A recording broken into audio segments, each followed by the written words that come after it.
sou acumulador. Nunca fui e nunca serei.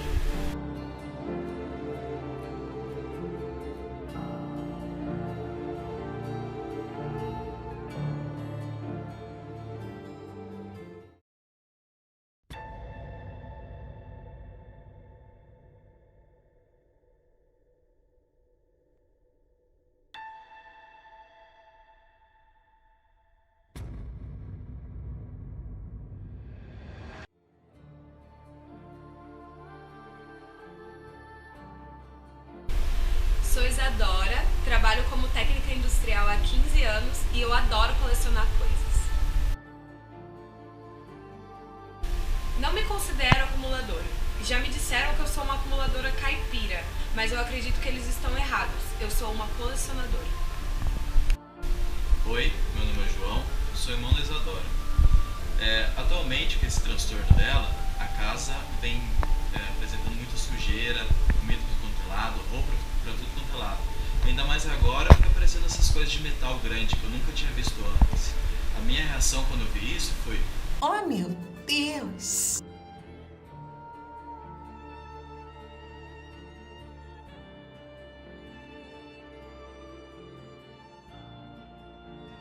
Eu falo pra ele, se eu trouxer alguma coisa pra dentro de casa, é aí que vai ficar.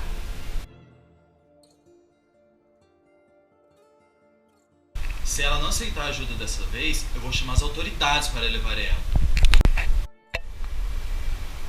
A Isadora vive na sujeira há muito tempo, mas a acumulação realmente começou quando a gente perdeu a nossa mãe.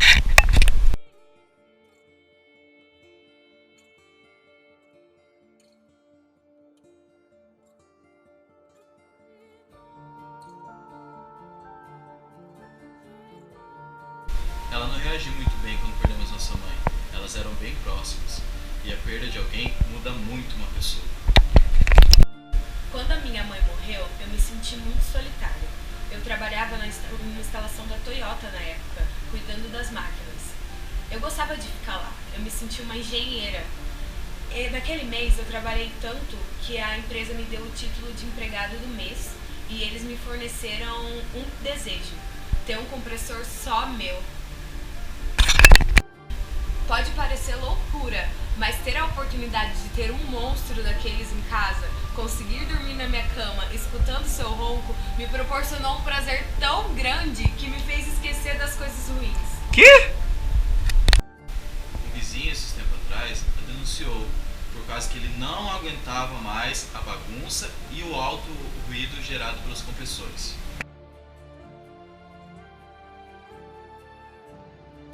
É normal as pessoas se cercarem de coisas e objetos para tentarem se sentir completas. Geralmente são bonecas, comidas, robôs, carros, e eu até presenciei a obsessão por ovos e galinhas. Mas a Isadora é o personagem mais interessante que eu já conheci. Eu e a Isa somos amigas de trabalho fazem 5 anos, e há 2 eu conheço sua paixão por compressores.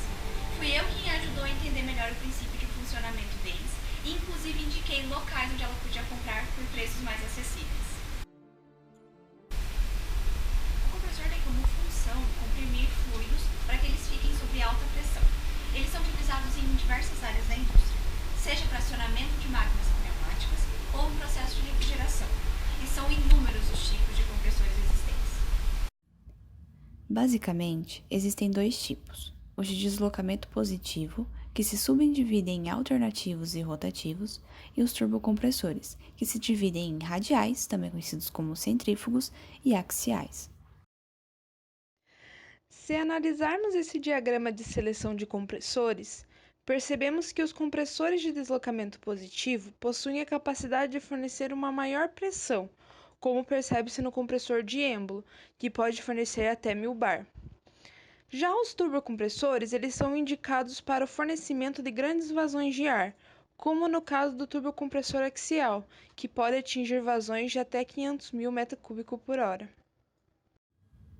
A escolha de um compressor depende de vários fatores, e os mais importantes são: volume de ar que deve ser fornecido, a pressão necessária para o processo, o tipo de acionamento, se será por motor elétrico ou a explosão, o tipo de regulagem que será utilizada e a refrigeração, porque a compressão do ar e o atrito gera calor que necessita ser dissipado de alguma forma.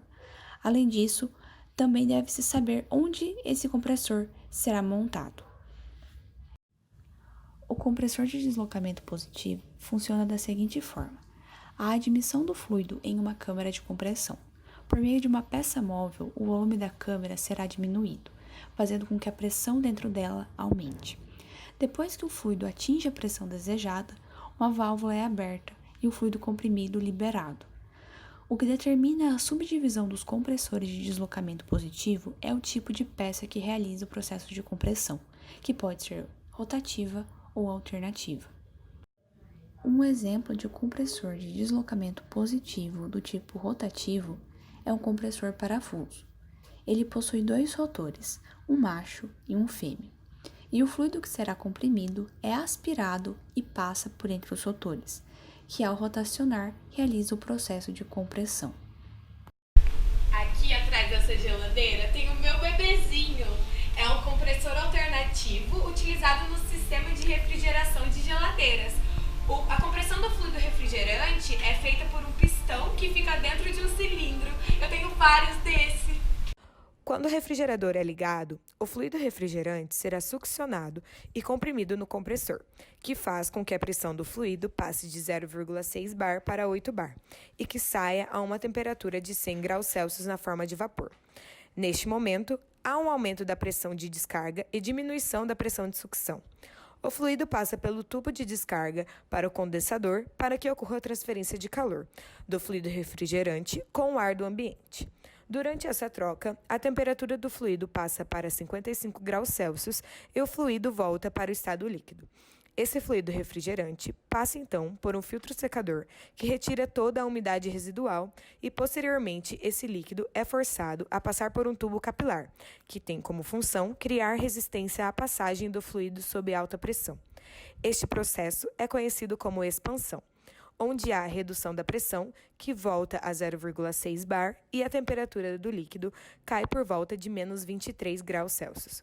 Após esta etapa, o fluido passa no evaporador para trocar calor com a geladeira e manter o ambiente interno refrigerado.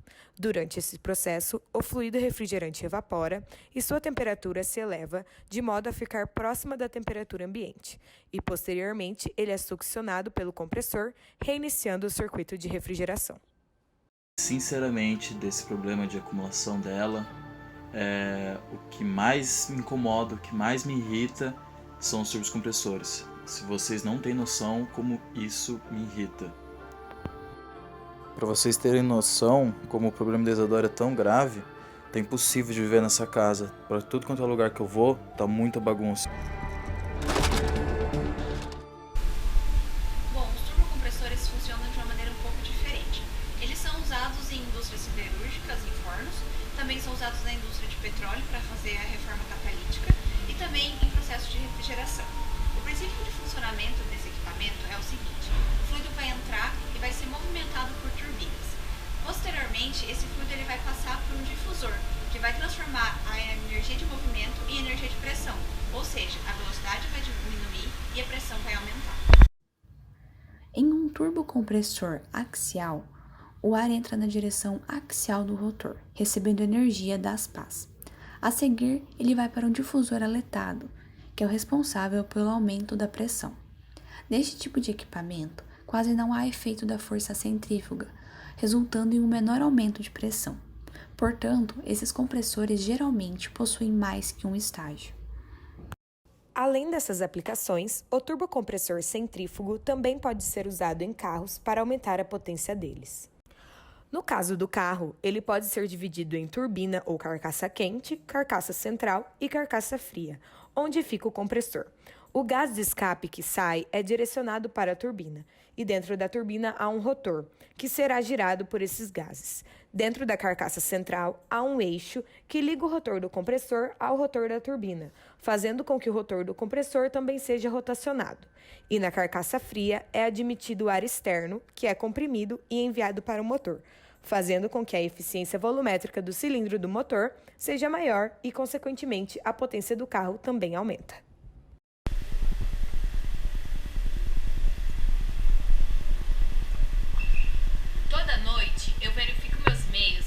se eu receber algum catálogo novo de compressores.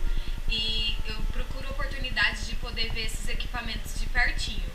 Porém, meu nome atualmente ele tá no Serasa, mas é aquilo, não tem como você ser um bom colecionador sem investir capital nisso. Uma qualidade de compressores sem dinheiro é basicamente um cheeseburger sem queijo.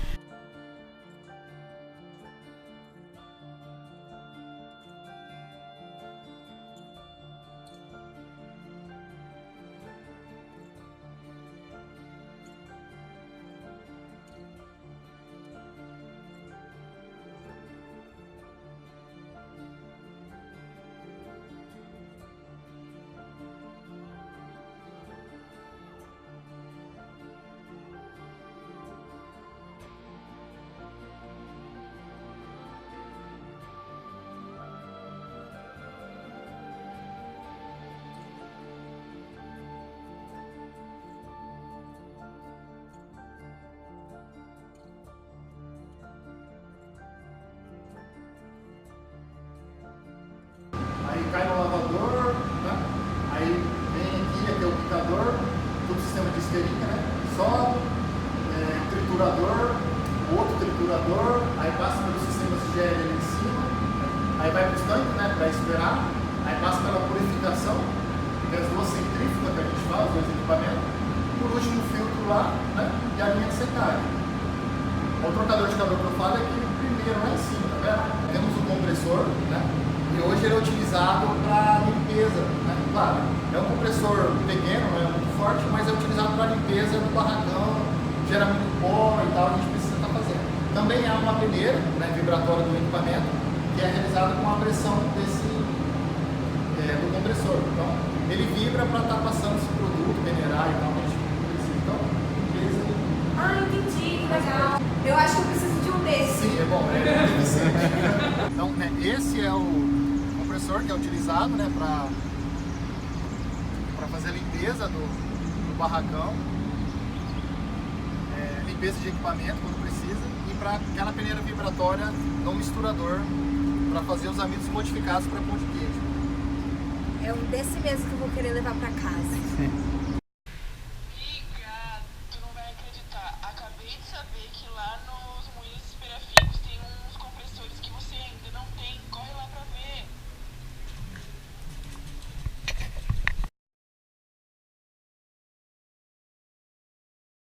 Dois compressores. Esse aqui é o compressor de parafuso, né? Ele mantém o fluxo da ar direto, né? Os outros que ele pistão, ele não vem. Esse aqui ele tá sempre 150 bar, ela tá com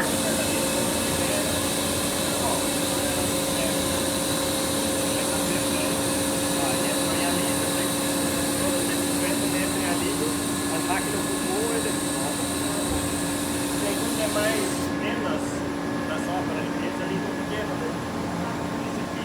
Vai pegar para limpeza, Que nem o dia que nós vai usar pouco, liga esse. Agora que nem tá com a indústria, tá tudo ainda funcionando, aí liga outro, aí tem o pulmão, esse aqui é o secador, né? Para tirar a água, pode água nada, das pulgantes, tudo que é água, aí vai o ar sequinho lá dentro.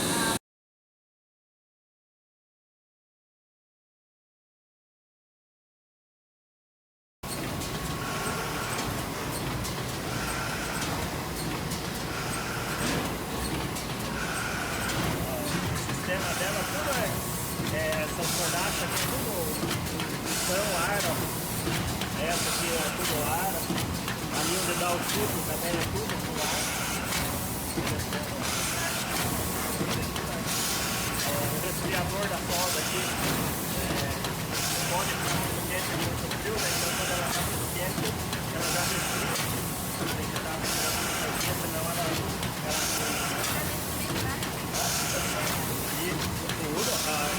aqui, ó, ela tá sempre, coloca a mão aqui, você vê o ar que tá aqui, ó. Ela sobrou, se deixar, se ela ficar muito quente, ela não cola aqui, ó, ela corta aqui, ó, e aqui ela cola certinho. Isadora? Isadora? Cadê a Isadora?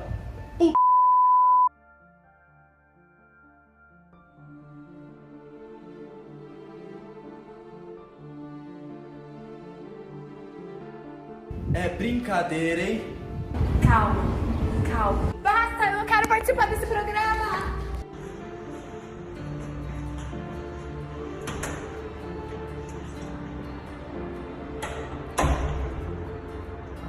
Me diga, como você está essa semana? Ai, doutora, eu sinto que estou me tornando uma nova pessoa. Parei de acumular, sabe? Tô parando aos poucos, na verdade, mas as terapias estão me fazendo muito bem. Fico muito feliz de ouvir isso. Você pretende continuar com a terapia? Eu acho muito importante no seu processo de recuperação. Com certeza, eu quero continuar até que esteja completamente curada.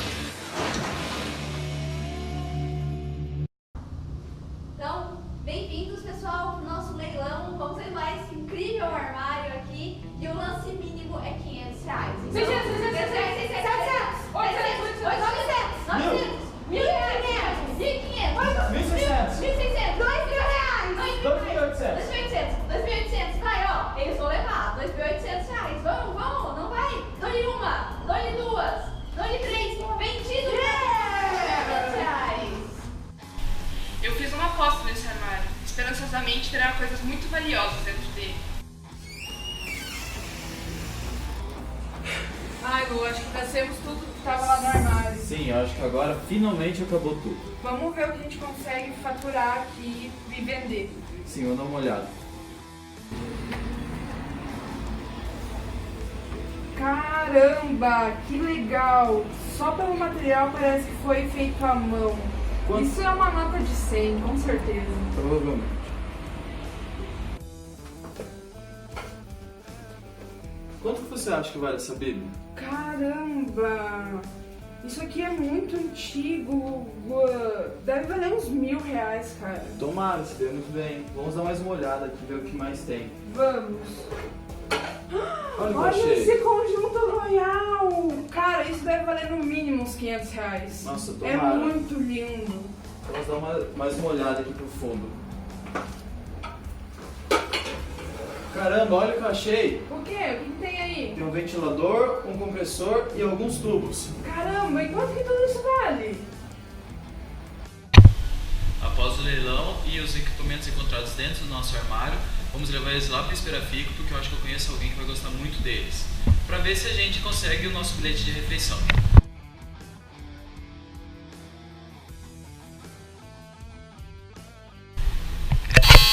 Pode entrar! Oi, Luísa. Oi, Luan, tudo bem? Oi, tudo Olá, bem? tudo bem?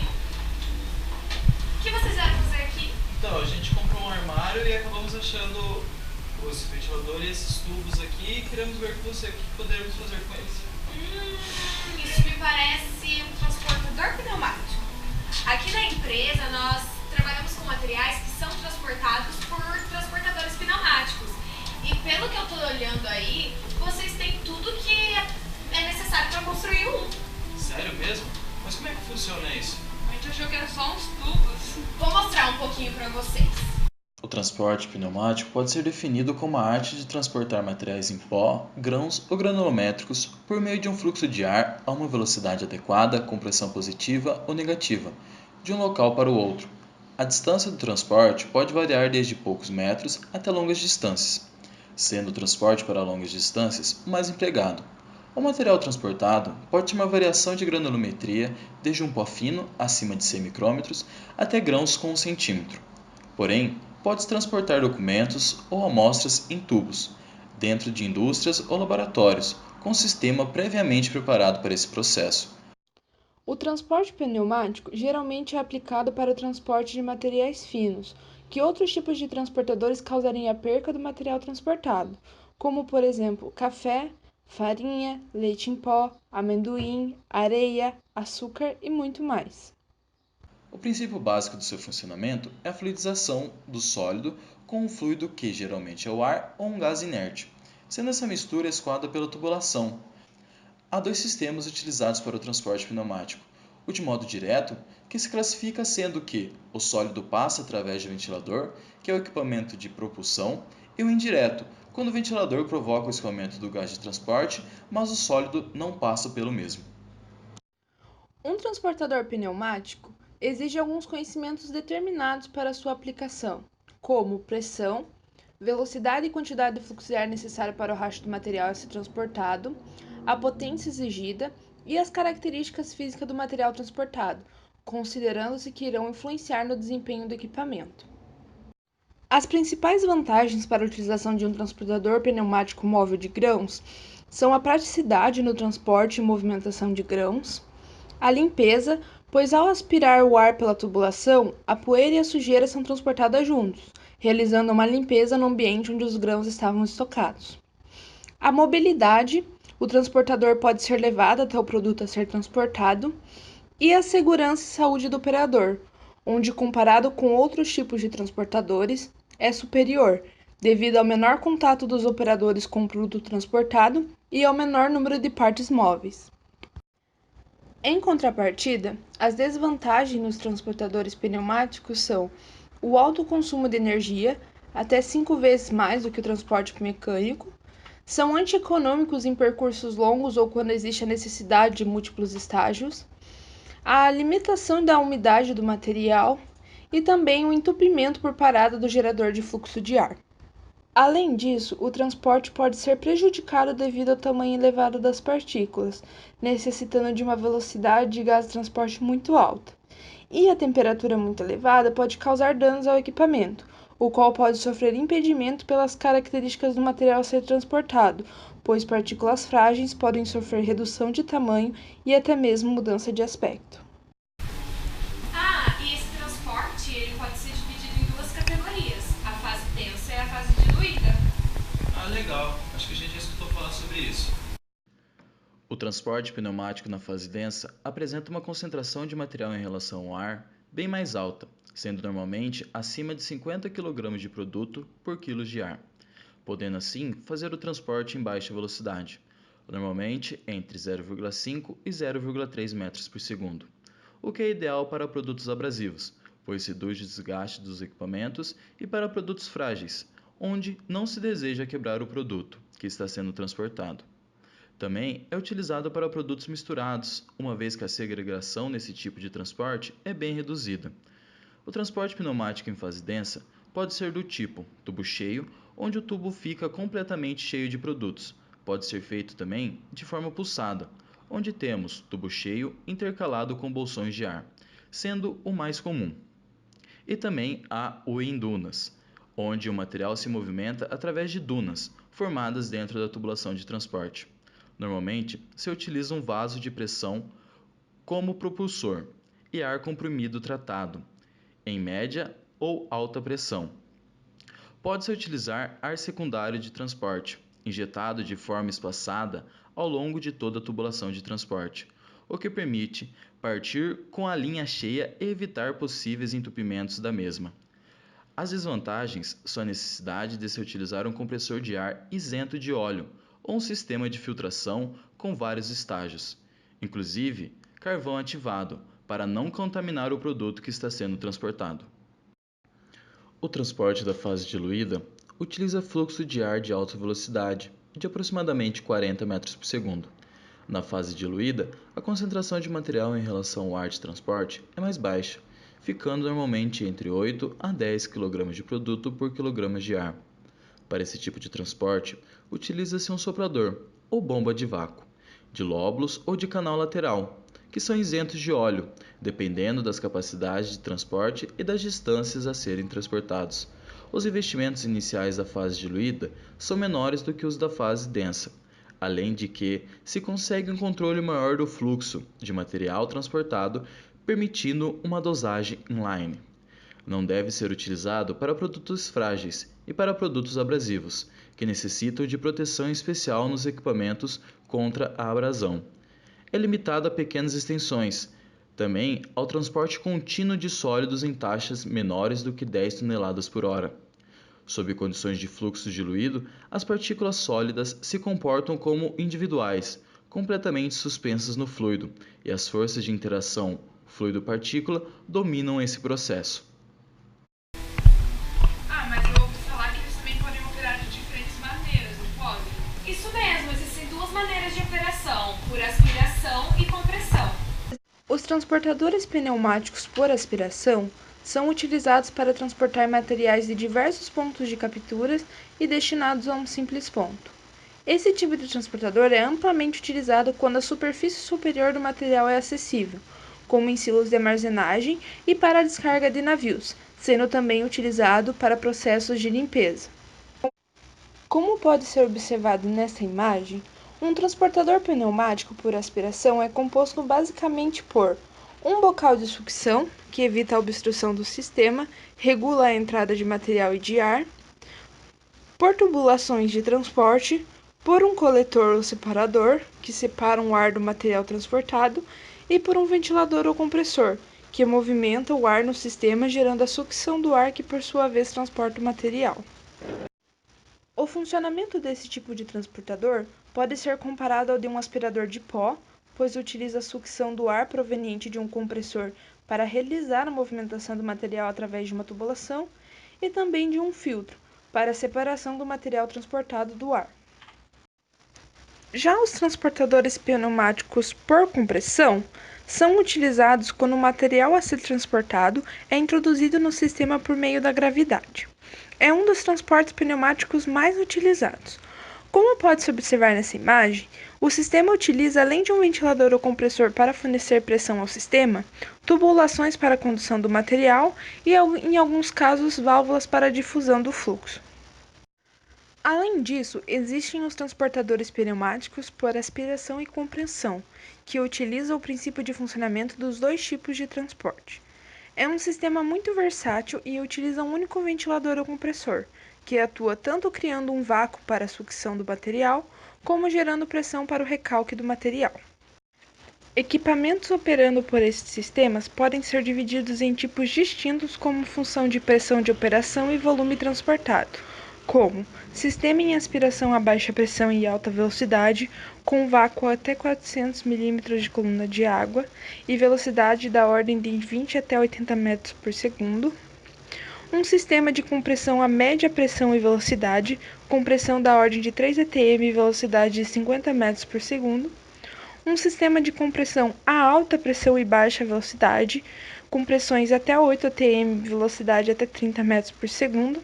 E um sistema misto, de aspiração e compressão.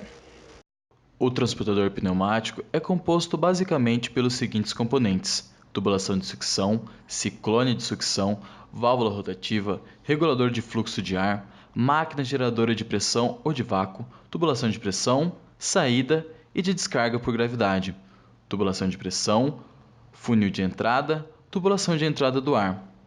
Deve-se ter um cuidado especial com a tubulação, que tem por finalidade transportar a mistura de ar e produto desde a entrada até a descarga do sistema.